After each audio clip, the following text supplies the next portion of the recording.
Do you think that there is a place for Yiddish in contemporary Poland? Yes, and you will be really surprised because again it starts to be trendy, also Yiddish. 2 years ago even it would be not so much like it is now. Some big Polish artists starts to sing in Yiddish, like Kaya, for example. Of course, of course, it's not coming from heart. It's because it's trendy, yeah. But who cares? I don't care if it's trendy or this or that. The most important is that people, again in Poland, for example, start to hear the sound, which makes them remember or coming back to some situations. It's like with this book of the French writer, what was his name, the Madeleine, the cakes.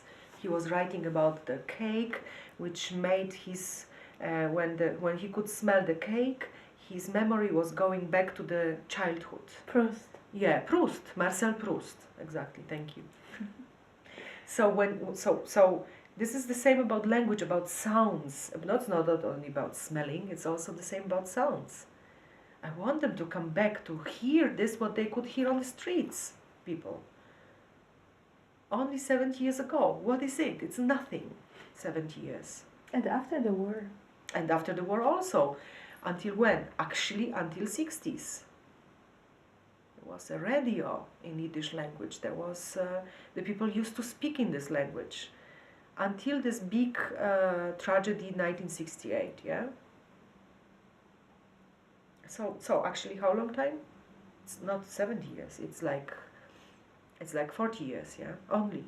Only, exactly. Only 40 years. It's nothing. It's nothing. It's 1.5 generation. That's not even a full human life. Yeah. 40 years, nothing. So I hope that when you hear, when you see, when you smell, when you taste, that slowly you come back.